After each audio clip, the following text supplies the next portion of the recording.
So I have here yung video clip ng phone call nung asawa niya. Ang nangyari was, may tumawag, kasi nung hindi nadadalo Sergeant Cotesa, may lalapit sa kanyang ex-marine na kasama niya, ibibigay yung telepono. So ang nangyari lang, siya mismo nag-video record yung asawa.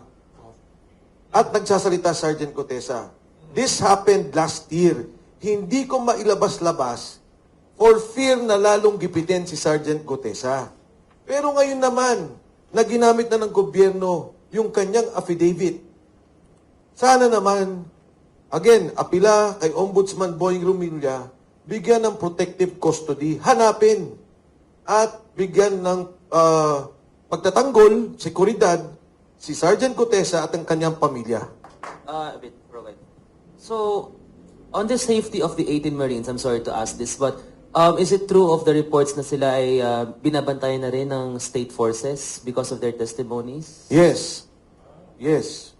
Yes. Oo, sinusundan kami. In fact, baka dito, sinusundan tayo nung, yung ilan ditong vloggers nung nasa Valle Verde, di ba bigla kaming tumayo dahil sinusundan kami. Anyway, going to that question, ito na yung pasabog ko na sinabi ko kay Mr. Flores na dito ko ipi-play. So, gagamitin ko na lang tong speaker ko mismo ha.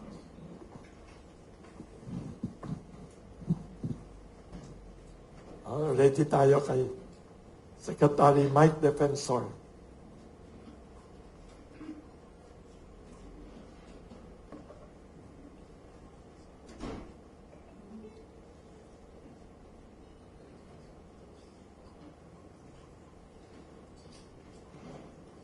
Marami yung nagtataka, bakit naging involved ako masyado?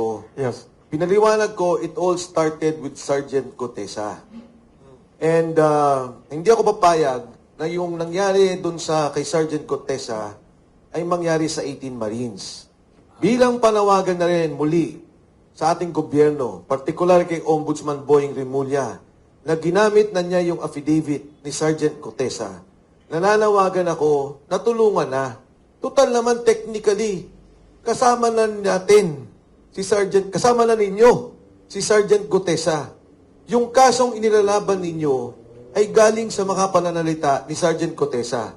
Ang 18 Marines, katulad na nabanggit ko, nagtatago naman sila, maingat, pinoprotekta ng pamilya, pero nung kay Sergeant Cotesa, hindi ganon yung nangyari eh. So I have here yung video clip ng phone call nung asawa niya. Ang nangyari was, may tumawag, kasi nung hindi nadadalo Sergeant Cotesa, may lalapit sa kanyang ex-marine na kasama niya, ibibigay yung telepono. So, ang nangyari lang, siya mismo nag-video record yung asawa. At nagsasalita Sergeant Cotesa. This happened last year. Hindi ko mailabas-labas for fear na lalong gipitin si Sergeant Cotesa. Pero ngayon naman, na ginamit na ng gobyerno yung kanyang affidavit. Sana naman, again, apila kay Ombudsman Boying Rumilla, bigyan ng protective custody, hanapin, at bigyan ng pagtatanggol, seguridad, si Sergeant Cotesa at ang kanyang pamilya.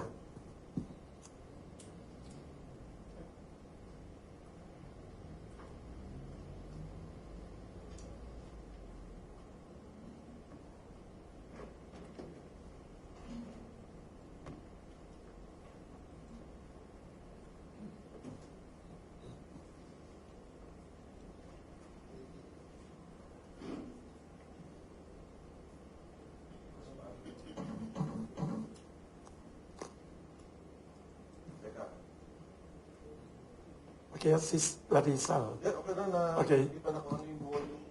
Yes. Ha? Ayun. So yan, no? Telepono. Yan. Ayan.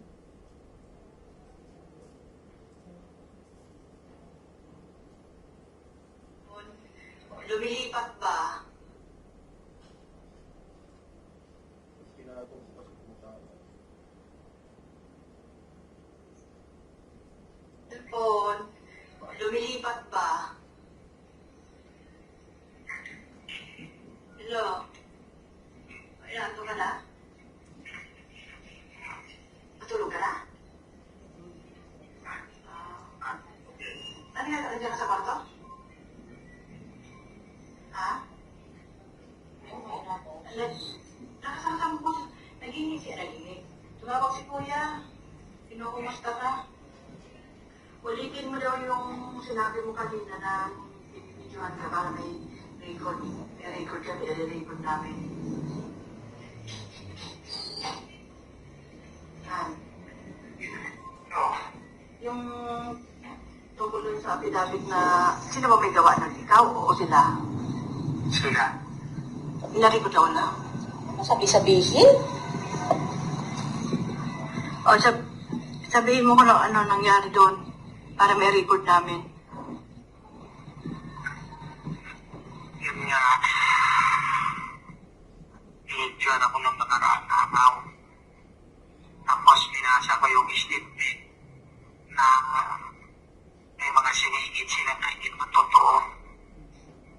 Na idinidi na si McLean na pati si Defensor. Na sinabi nila doon sa statement na pinagakuhan ako ng pera, babayaran ako. At sinabi pa doon na hindi kasi wala akong alam doon sa delivery doon sa bahay ni Romartes. Yun lang mong nakalagay doon, ayaw mo dapat pirmahan. At hindi naman ako gumawa ng statement na yun, sila naman. Yun lang ang pinirmahan mo. Yun lang. Kaya yun lang yung nasingit doon sa ano ko. Saan ba yan? Sa pinakahuli? Hindi, nasa na yun, parang Gitna? dahil sa na-12 yung kita ko doon, tapos may upang 20 mo, ng pera. Ba't ang haba naman? Sila po ako eh. Pero yung affidavit mo nung una, nandun pa yon. Wala, yung iba. Bago na yung Ay, ginawa. may ginawang panibagong affidavit para basahin mo. Nung pinangako naman sa'yo nung una, nung pinirmahan mo, hindi na ilalabas yun. Sabi nila, hindi lalabas. Bakit ka pa nila pinabasa? Anong sense nun? Hindi ko alam po. Ano, idadali daw sa korte para mawala na yung kaso ko. Yun yung sabi eh. Nung ayaw mong basahin, anong ginagawa nila sa'yo? Pinipilit akong basahin ko eh. Kaya wala ko ba?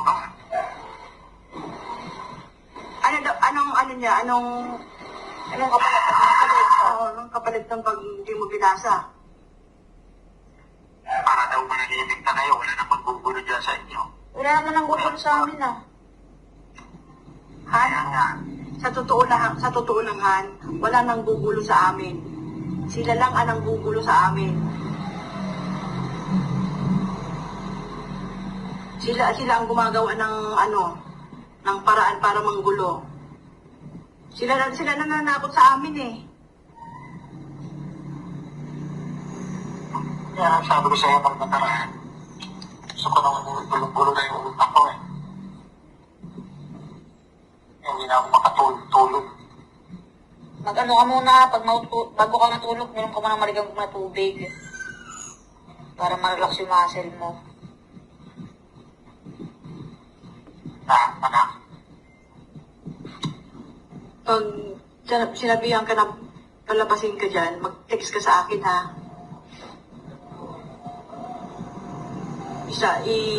Ano mo agad sa akin, i-text mo agad sa akin. Ako yung sakali, pabantayin mo lang sila doon kung may hearing ng korte, pabantayin mo na lang sila sa sini. Babantay talaga sila doon. May isa sa loob, may isa sa labas. Tatlo yan, tatlo daw. Kasi pag pinalabas ka, may contact na kami doon sa loob, doon ka na lang muna sa loob. Hindi ka na lalabas doon. Hindi ko alam mo. Plano nila sa akin na yun. Hirap.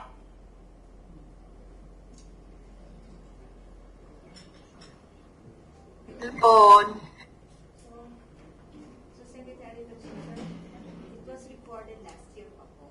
Last year. And that was the last conversation of the wife to Sergeant Odessa. Kasi nag-worry ako sa kanya, hindi ko siya nakikita. Nag-worry ako, hindi ko nakikita. So, sabi nung isang kasama, I think kaya sinabi, di ba, nung si Kuya, kung pwedeng record ninyo. And confidentially, nasend sa akin. Sinend niya siguro dun sa isang kasama niyang ex-marine. So parang sinasabi na ito, buhay naman. Except, kung napansin nyo, ang sinabi niya, di ba, hindi ko lang kung palalabasin ako.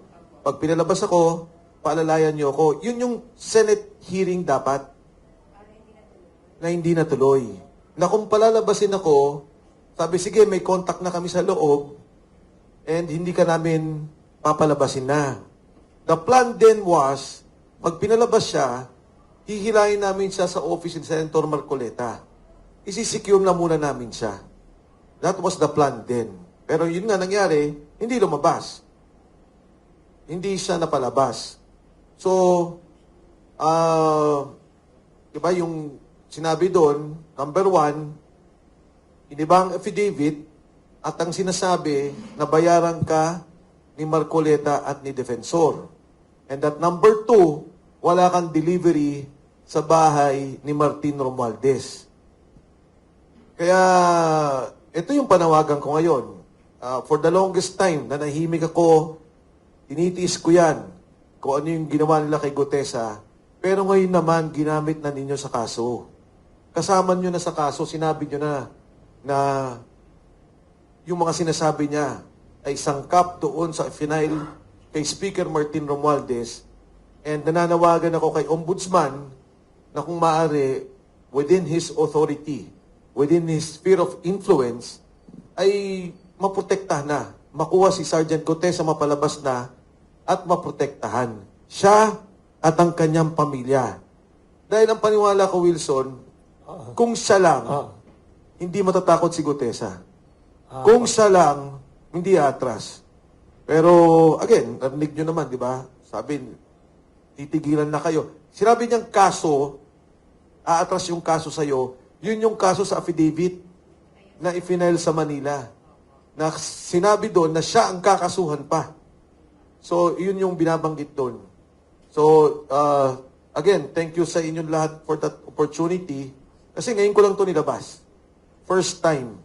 And I hope that this will help Gutesa and his family.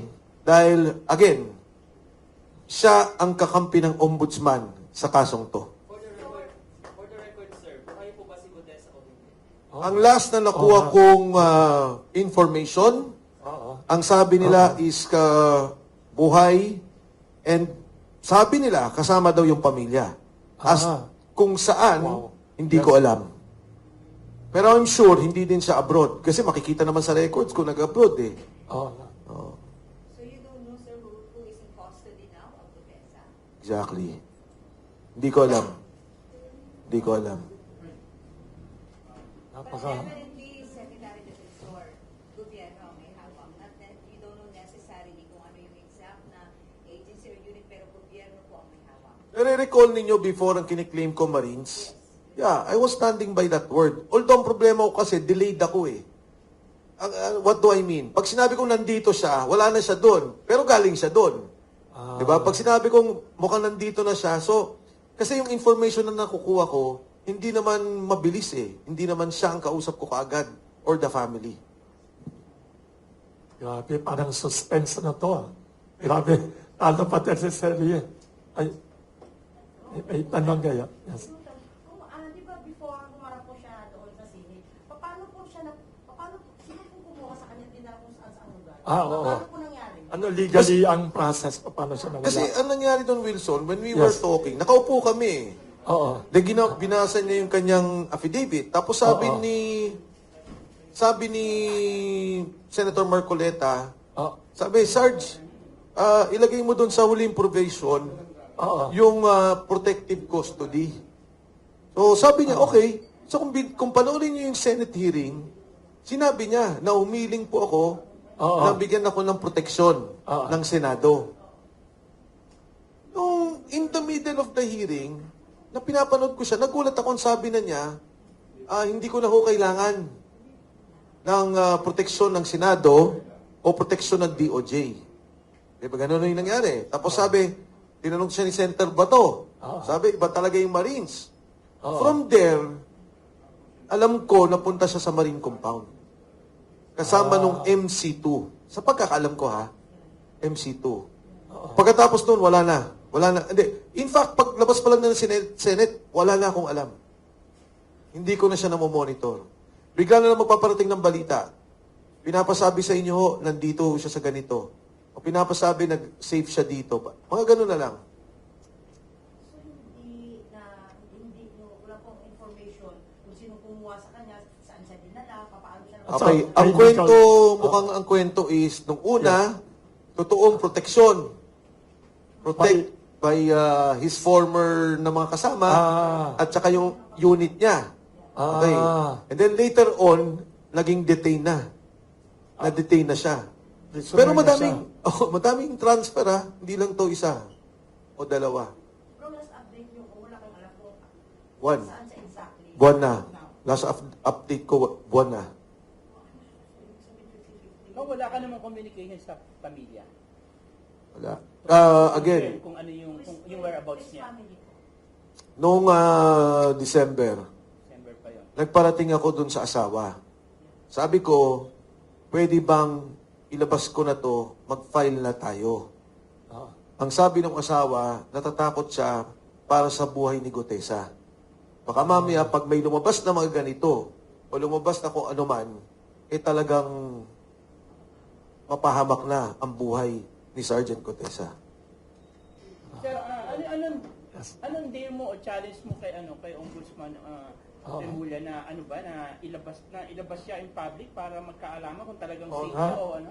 Actually, hindi naman ako, it's not a challenge or it's not a dare to Ombudsman Remulla, more of an appeal. Okay. Na Ombudsman, Boying, eto na yung kaso mo, andito si Gutesa, sa kaso mo, isa siya sa mga halagang bahagi o pundasyon na ifinail mong kaso, humingi ako ng tulong. Na kung maaari, malocate niya na si Sergeant Gutesa at maipalabas niya at mabigyan niya ng proteksyon. Kasi you have to understand dati, medyo ang pananaw mo laban eh. Di ba? Away eh. Ang pananaw mo, ginigipit yung tao, pati yung 18 Marines gigipitin. Kaya ayoko, hindi ko nilabas to. Pero ngayon na nakita ko na material siya doon sa kaso ni Ombudsman Remulla, humingi ako ng tulong at umaapila na kung maaari, matulungan siya. Sir, do you have a chance communicating with the Ombudsman? No, none. So, balik tayo doon sa pagsasampa ng kaso ni Ombudsman kay Martin Romualdez. So, wala ka parang nakikitang motibo dyan, sir? Kasi baka mabudol na naman tayo. Parang possible ba na mahinang case or fake case? Yan ba sinasabi niya? Tapos, Tama. may ganyan ba possibility? Maraming ganyang mga reaksyon sa katotohanan. Kaya nga ang sinasabi ko nga, kung kinakailangan pa ng pagtulong mula sa 18 Marines, tutulong pa sila para lalong mapalakas ang kaso. Pero alam nyo, itong kasong to kasi, pag i-final to, plunder, kulong kagad eh. Habang nag-hearing ng kaso. Walang bail yan, ano? Walang bail. Plunder. Kaya, naintindihan ko naman, yung pangamba ng iba, na baka budol-budol, baka skripto, pero mabigat to eh. The fact na isinama yung 18 Marines at si Sergeant Gutesa, mabigat para sa akin dahil may personal knowledge sila sa delivery ng pera. Critical ang ledger ni Saldico. Critical yung ledger ni Saldico. Bakit nagkaroon ng delivery na 2 bilyon? Saan galing yung delivery sa ledger ni Saldico, makikita saan ang galing ang komisyon para sa delivery yun. So, importanteng madikit-dikit pa rin ang lahat ng ebidensya. Kaya nga, kala ko yung kay pagpunta ni Secretary Vida, isa yun sa mga gagawin. Hopefully naman, magawa pa rin nila, may pagkakataon. And importante, siguro dapat makausap talaga nila si Saldi. Alam mo, for example, naalala nyo, ayaw payagan si Saldi ko sa Blue Ribbon Committee. Ayaw payagan. Yes. Pero ito, kinuha na yung evidence ng videos ni Saldico. If I may read the particular provision of this. Ito, sinabi niya, the masterminds of the flood control kickback scheme. At the time relevant to the controversies, Romualdez was representative of the District of Leyte. Tapos sinasabi niya dito, notably, Romualdez himself, the Speaker of the House, possesses vast powers which are but not limited to the following: management of the committee, blah, blah, blah. So parang sinasabi na niya yung relationship. Ngayon, admissions and statements of Co relating to his and Romualdez's role in the infrastructure funding scheme. Sabi ni Co, the chairperson of the House Committee on Appropriations through publicly released video statements made detailed declarations concerning his involvement in a scheme relating to the manipulation of public infrastructure funding, including the collection and transmission of funds purportedly derived therefrom. So yung mismo ano nito ito yung the testimony, consistent with the testimonies presented during the hearing, yun naman yung mga delivery ng pera. So parang dinikit-dikit niya. Ngayon, kung gagawin ng legal talaga lahat ng video ni Ko at talagang papayagan siyang, sige, huwag ka munang umuwi. Dahil baka iniisip mo, delikado buhay mo, pero lahat ng to, pirmahan mo. Lahat ng to, i-accept namin na ebidensya. Magsabi ka ng totoo, ang laking bagay niyan. Yung pananahimik ng sa Senado siya, yung Blue Ribbon Committee, anong nakikita mo nila? Naunahan na sila ni Boying Remulla. Sana madagdagan pa nila. Pero naunahan sila ni Boying Remulla. Last question ko. Hindi ba lumaro sa isip mo, sa imahinasyon mo na itong move ni Remulla na magpapile na ng ganyan, he's pushing through with the filing of the case against Romualdez. Hindi ba lumaro sa isip mo na may go signal na siya kay BBM? Ang tanong kung may go signal to ni BBM, kung lumaro sa isip ko. Ako kasi, mahirap mag-analyze ba? O gumawa ng opinion. No? Kasi, parang sa akin, lahat ng yan Tama ba tong kaso? Paulit-ulit kong binabasa. Bakit may ganitong kaso? Ito ba'y itinulak ni BBM? Ang para sa akin lang, lahat ng yan lumaro sa isip ko lahat. Ang importante lang sa akin is number one, nailagay sa ebidensya ang video statements ni Ko, nailagay ang statement ni Gutesa, which is official anyway sa Senado, nailagay yung affidavit ng 18 Marines, na official din naman, submitted sa Ombudsman. Kasi at that time, binabaliwala Hindi pinapansin, pinapatay yung storya. Ngayon, mismong yung Ombudsman na ang naglagay. Kung saan to hahantong, hindi ko alam. Kung saan to tutuloy, hindi ko alam. Paano ko ba sasabihin yung, alam mo si Toby Chanco, Congressman Toby Chanco, magkausap kami. Sabi ko, Toby, sabi niya, kamusta ka na, Mike? Tayo, sabi ko, pareho tayo ng lahat ng statement. Pareho kami Ang diferensya natin, ako dumidiretso hanggang taas. Ikaw humihinto ka. Tapos tumawa naman siya.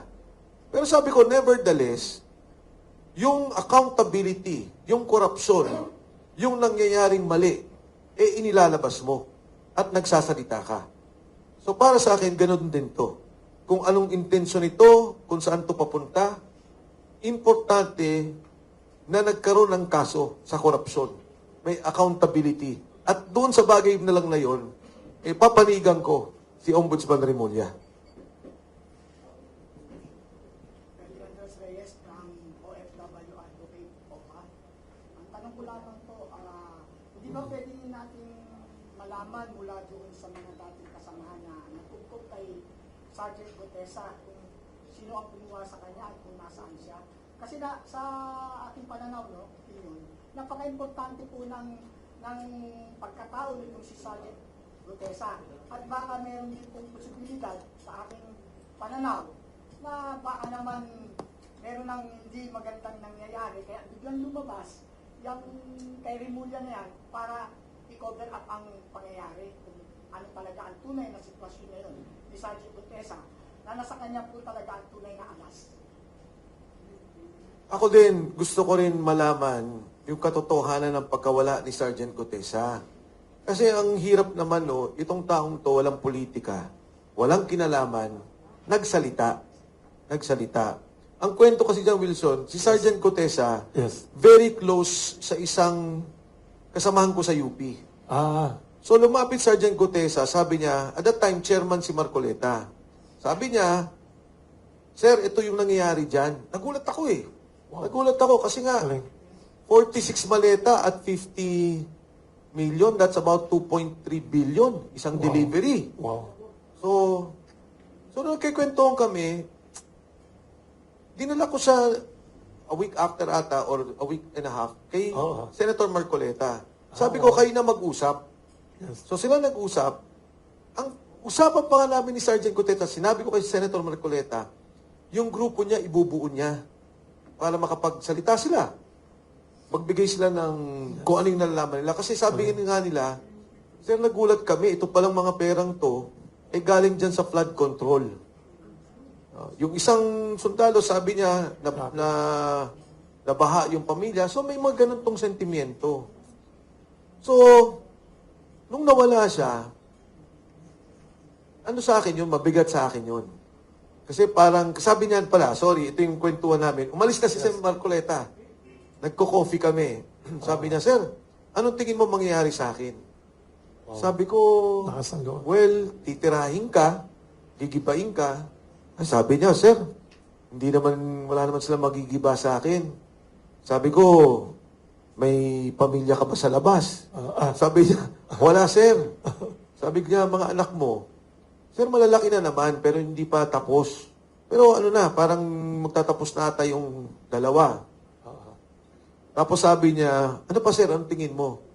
Sabi ko, sisikat ka. Kaya, katulad kasing sikat ka ni Senator Marcoleta. Tapos tumawa siya. Sabi niya, ayoko naman ng ganyan, sir. Basta yung sa bayan lang. So alam mo, iniisip ko yun, all of a sudden, para bang pinapaligiran yung pamilya niya, kahit lalabas later on yun eh, kasi yung reports na yun, dumarating sa akin. At kung mailabas yung pamilya at yung asawa magsasalita tungkol dyan. Kaya yung 18 Marines, nung bago lumabas, hindi ako involved again sa affidavit na ginawa nila, pero bago lumabas, kahit papano, inayos namin. Inasikaso namin. Pinagtektahan nyo. Alam nyo, eto Wilson sabi Yes, ng 18 yes. Marines, Oo. pinupuntahan sila sa bahay. Nung 18? Hindi miss kasi ang ginawa nila, magagaling na yung nga, dahil sa nangyari, nakatago na. Pero let's say, Yes. pupuntahan yung bahay ng tatay. Pupuntahan yung bahay ng... May mga ganyan. And the 18 Marines, pag tinanong ninyo, magsasalita at malalaman ninyo kung sino ang kinakasangkapan, kung anong armadong serbisyo ang ginagamit para sa pananakot. Huwag na manggaling sa akin. Sa kanila lang manggaling. Thank you. Wow. Sir, Yes. Sir, excuse me. Moving past Cotesa and 18 Marines, Malacanang has confirmed that fugitive ex-Congressman Saldico is currently seeking asylum in France. What is your advice to Mr. Ko? Will you advise to let him stay there for the meantime, or will you advise him to come home and, in a way, help form the charges that would implicate those congressmen? How good was that? Nag-usap kami ni Saldico, month and a half ago. Kailan ba yung impeachment? Nung nag-file kami. Noong mga panahon na yon, bago mag-file, nag-usap kami ni Saldico. And to be honest, takot siya. Sabi niya, Idol, pasensya ka na. Takot ako para sa aking pamilya, para sa aking buhay. Exact statement ni Saldico. At a proper time, no, this will all come out kung mga sinasabi niya. Ang akin lang, kung ano man ang desisyon ni Saldico, kung magkakaroon siya ng asylum sa Spain, kung mag-asylum siya sa France, kung ano man ang Portugal, kung ano man ang desisyon niya, nasa sa kanya yon. Importante, siyempre, at hindi ko naman mapapanghimasukan, yung desisyon niya para sa kanyang pamilya. Pero ang hiling ko naman kay Saldico, kahit papano, gumawa na ng mga opisyal, apostilled affidavit. Oo, Yes. kasi Magkwento. Oo, kasi alam nyo ho, nung nag-file ng certiorari sa Supreme Court, nag-file si Saldico ng isang document sa Supreme Court ng certiorari na nakuha niya at nag-oath siya sa Supreme Court ng Sweden. So he did that and officially filed in the Supreme Court of the Republic of the Philippines.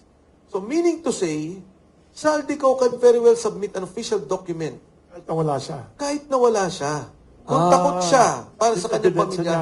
yes, he can submit because he already did that. Nasa Supreme Court yan, may precedents na rin yan, at meron naman talagang agreements tayo, convention on that, na pwede kang gumawa ng opisyal na dokumento, affidavit, nang hindi mo kailangan umuwi dito sa Pilipinas. Kung ang Zoom kasi, kung papayagan siya, although dito, as part of evidence, digital pa rin to, Zoom tong ginamit niya from digital media, from his Facebook account. Amazing. Yes, may tanong. Sir, may timeline na po ba tayo kung That is- ipapile yung case sa Sandigan Bayan? Kailan daw The Ombudsman. Kung may aware lang kayo, sir. aware ba kayo ng timeline? Nang last time po kasi nagpa-press con po si Ombudsman Remulla, sabi niya, May daw. So possible baka mas mapaaga pa. So may idea po ba kayo? Yes, narinig ko yung press ko niya na May. And ako naman, nakamonitor lang. I do not want to, up to the ombudsman kung anong gagawin nila, no? Kung papalakasin pa nila to, kung paano yung mga iba pang kaso. Pero yan, May din. And then, of course, on May 4, opening na ng Congress and May 4, Senate. yes. Diba?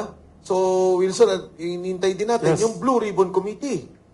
Yes. Diba? If the Blue Ribbon Committee will accept the 18 Marines and will accept the Zoom testimony of Saldico, and if the Blue Ribbon Committee will also call on the different units of the government, the armed services, to make sure that Cotesa will be hindi pa safe kasi kailangan muna natin siyang ma-locate and to provide him protection. At kung sakali man, pati yung 18 Marines, diba, hindi na namin kailangan magtago-tago. Bigyan ng proteksyon ng gobyerno, alalayan ng gobyerno, para naman makatulong palalo dito sa kaso ng ombudsman na nais nilang i-file kay Speaker Martin and kay Saldico. Galing. Hindi kaya yung, sa aking opinion, yung nangyari na yan na biglang lakas ng loob ni Remulla na gumawa ng mismo ang ngayon, gamit ang affidavit ni Sergeant Cotesa. Hindi kaya ito isang manipulado ng sacrificial, no? Na hanggang kay speaker lang ang investigasyon at hindi na talaga lumantad ang tunay na mastermind. Manipulado. Connivance na ganito na lang gawin natin. Imbestigahan natin yan. Sacrificial lang natin ang kapag-anak ko. Para hanggang dyan lang. Huwag na kumabot sa pinaka-mastermind. Na ang gusto ng taong bayan ay yung talagang mastermind na gumawa ng pangungurabot na nagpahirap sa ating bansa ang nailabas. Sino ba ang tingin mong mastermind? Alam na ng lahat yan, tututusin alam na ng lahat. September 13. September 13. Oh, yun lang. September 13. Password. Okay. September 13. Galing, ha? Controversial, ha? Dapat ako sana magsasalita ng mastermind. Gusto ko manggaling sa'yo. Ginawa mong code, eh. Mas magaling ka sa akin. Tama. Abusado sila masyado sila. Totoo. Hindi, wala silang batas na nire-respeto. Bend the law sila. So kahapon, ako ganyan. 2 kaso dumating sa akin. 2 kaso. Oh. Last week, mayroon pa. Yung isang dumating sa akin na summons Wow. is yung kay former Senator Trillanes and then yung kay former Secretary Anyo. Wow. Isa pa yan, si Trillanes. Baka mamaya, Wilson, madamay itong pandesal mo. Oh, yeah. Non-partisan kami, ha? Always. Nakakatawa kasi gusto namin talaga ang katotohanan. Saka people like Secretary Mike Defensor, maganda yung ginagawa niya, linalabas yung mga tanong na tinatanong ng buong bayan. O buong bansa, yun ang tinatanong eh. Kaya hanga din mga tao sa ginagawa ninyo para kayong Blue Ribbon Committee. Para kayong ano.